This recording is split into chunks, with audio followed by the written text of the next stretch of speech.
Já parou para pensar no equilíbrio incrível que acontece dentro das nossas veias a todo segundo? O sangue precisa fluir, levar oxigênio para todo lado, mas, se a gente se corta, ele tem que estancar o sangramento na hora. Hoje, a gente vai mergulhar no que acontece quando essa balança perfeita se quebra. Vamos falar sobre trombofilia, uma condição que deixa o corpo mais propenso a formar coágulos perigosos. Para a gente entender tudo direitinho, nosso papo de hoje vai seguir 6 passos. A gente começa com o básico da coagulação, depois mergulha na trombofilia em si. Vamos ver de onde ela vem, como ela aparece, os cuidados especiais para a saúde da mulher e, claro, como é o diagnóstico e o manejo. Então vamos lá! Muito bem, o nosso primeiro ponto, esse equilíbrio delicado do sangue. Para entender a trombofilia, a gente primeiro precisa dar uma olhada nessa máquina fantástica, que é o nosso sistema de coagulação. O nome técnico para isso é hemostasia. Pensa na hemostasia como se fosse o time de emergência do corpo. Ela tem 2 missões que parecem opostas, mas que trabalham juntas. A primeira é manter o sangue líquido, fluindo numa boa. A segunda é estar pronta para, em um piscar de olhos, criar um tampão, um coágulo, para fechar qualquer vazamento. É um balé químico perfeito.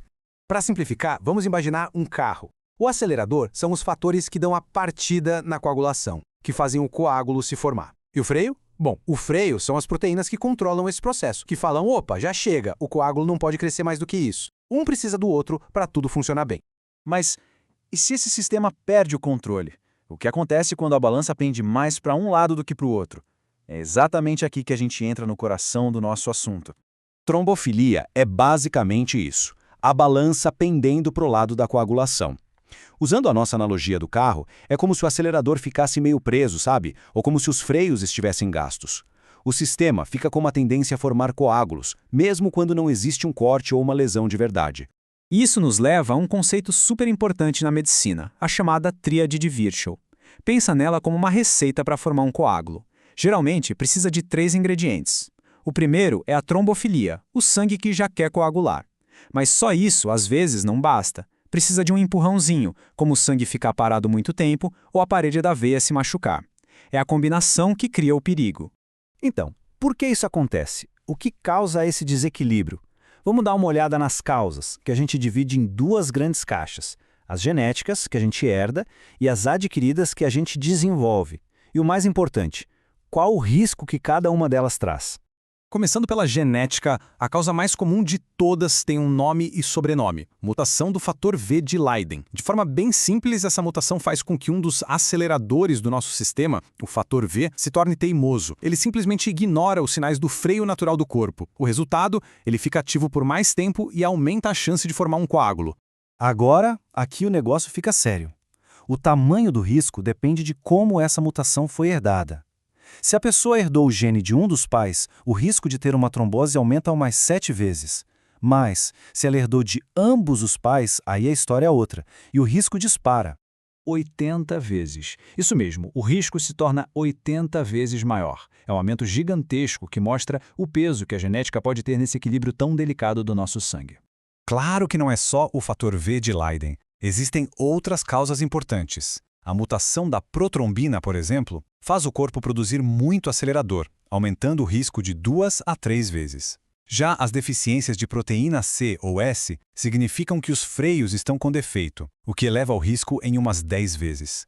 E ainda tem a SAF, que é um pouco diferente. É uma doença autoimune adquirida que bagunça todo o sistema. Ok, já entendemos as causas, o porquê, agora vamos para a parte prática. Como esse risco todo se transforma em um problema real no corpo. A forma mais comum disso acontecer é a trombose venosa profunda, a famosa TVP. Basicamente, um coágulo se forma numa veia funda, quase sempre na perna. E aqui tem sinais de alerta para ficar de olho. Inchaço em uma perna só, dor que parece uma cãibra que não passa, e a região pode ficar quente e avermelhada. Notou isso? É sinal de procurar ajuda médica. E reconhecer uma TVP é super importante, porque o grande perigo não é só o problema na perna, é o que pode vir depois. A consequência mais temida da TVP, qual seria? A embolia pulmonar. Isso acontece quando um pedaço daquele coágulo da perna se solta, viaja pela corrente sanguínea e vai parar lá no pulmão, onde entope uma artéria. E isso, gente, é uma emergência médica gravíssima. Os sintomas são falta de ar que vem do nada e uma dor forte no peito. Agora, a gente precisa focar numa área onde a trombofilia exige uma atenção redobrada, um cuidado muito especial: a saúde da mulher. Esse ponto é fundamental. Para mulheres com trombofilia, escolher um método contraceptivo é uma decisão de saúde muito séria.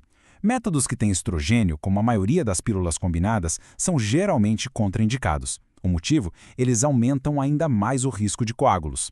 A boa notícia é que existem muitas opções seguras, como os DIUs e as pílulas que só têm progestogênio.